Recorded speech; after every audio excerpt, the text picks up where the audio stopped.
sometimes after that, it makes you feel imbalance. Like you're losing some items.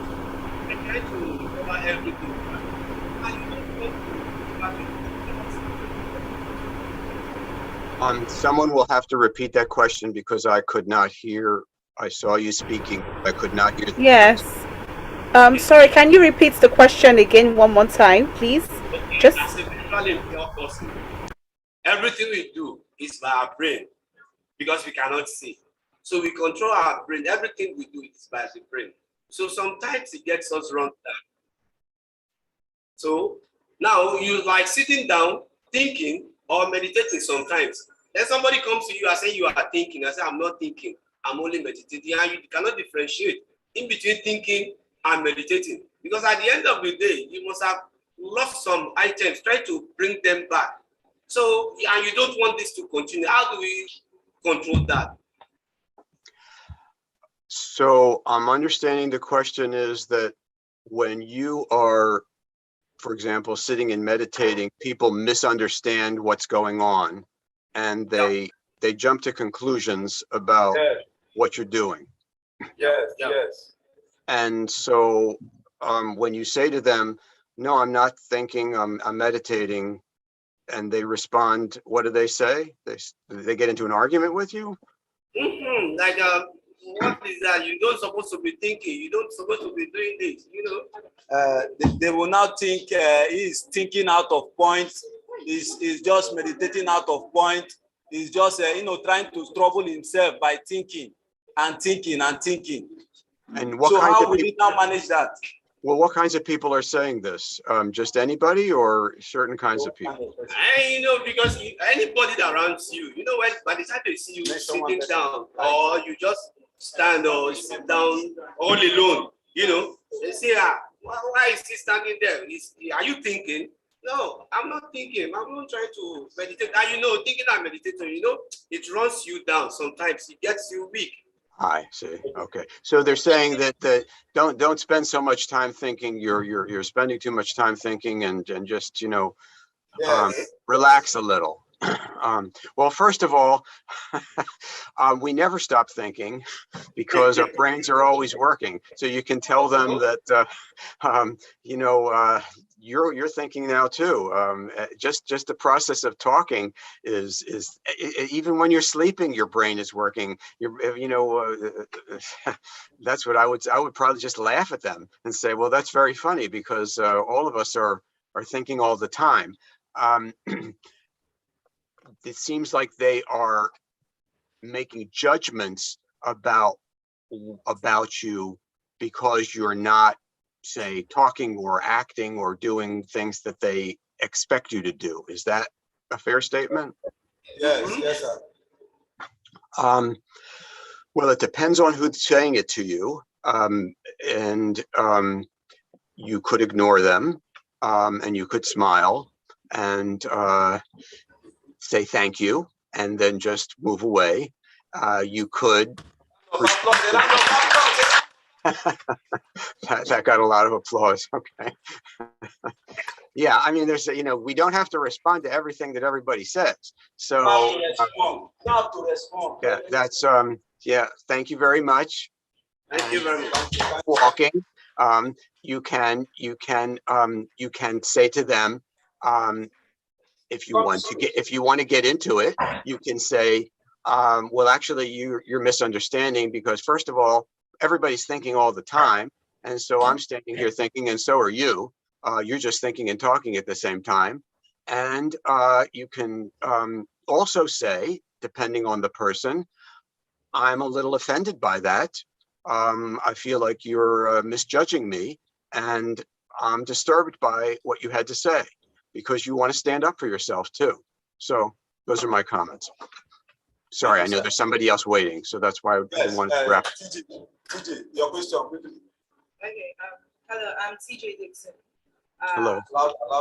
I'm TJ Dixon. So we're all living separate lives before we lost our sight. And how do you know if you're suffering from mild depression and dealing with withdrawal symptoms? I mean, like you do things now differently from the way you used to do them, or what you used to do just can't do them anymore. And like you got a friend from high school saying, hey, can we meet up? And you got multiple disabilities. So you're depressed, you got withdrawal symptoms, you don't know what's up. So how do you cope with that and deal with depression after losing your sight? Okay, so let me try to rephrase the question and you tell me if I got it right. So one part of your question is, how do you distinguish between whether you're having a more serious depression or sadness as opposed to just a difficult time or a particularly low time? And then, correct? Yes, sir. Yeah. Yes, sir. That's the first part. And then the other part is, if you are feeling really depressed, what can you do about it? Yes, Also sir. correct? Okay. Yes, sir. So in terms of, I apologize. I didn't have my coffee yet. I should have woken up earlier and had the coffee. Anyway, the way we distinguish between what might just be a bad mood or a bad day and a more serious depression is in a couple of ways. One is by how long it lasts. So if you are finding that it's lasting for, say, a day or more, and you're not able to snap out of it, that's suggesting that there's something more serious than just, a particularly bad time. Now, if you're getting evicted from your house, for example, and you don't know where you're going to live, and that's going to last for a whole week or more, or maybe months, then it's understandable that you'd be pretty depressed about that over a long period of time. But if there were no other circumstances, and yet you still haven't been able to work your way out of feeling badly, then that would suggest that you have a more serious problem. The other thing would be, how is it affecting other parts of your life? If, for example, you find that you are having sleep disturbance, and that can be two ways. That can be difficulty falling asleep, waking up in the middle of the night, not being able to sleep, or sleeping too much. You know what? I don't ever want to do anymore. I'm just getting back into bed and I'm pulling the blanket over my head, and I can't take it anymore. Sleep disturbance is a sign of a more serious depression. Eating disturbance is a sign of a more serious depression. If you find that you're, eating more or eating less. And then lastly, I'll just say, also the severity of your thoughts. If you are starting to feel not just bad about the fact that you failed a test or that you lost something, and you're starting to generalize and to say, and you know what, I'm a terrible person because I'm always losing something. There must be something wrong with my mind because I'm losing things. I'm the most disorganized person in the world. I don't understand why anybody wants to spend time with me because I'm so disorganized. Now you're starting to talk about a more serious way of thinking about things.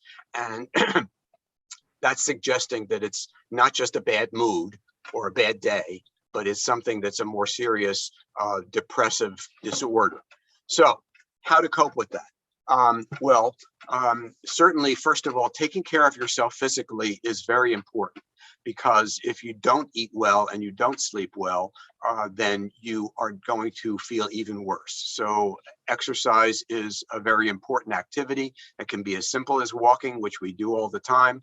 And it doesn't have to mean that you've got to join a gym and spend money for that and all of that stuff, or things that just keeping active is very important. Interacting with other people as much as you can, that would be another sign of a more serious depression. I don't want to be around anybody. I can't talk to anybody, as opposed to just being in a bad mood. Thinking about your support network, that's an important area to, might have lost you.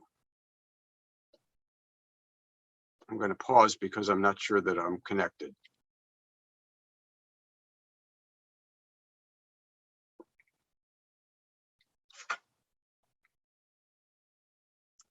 I think we lost them, Rachel.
Hi, Paul. Can you hear me?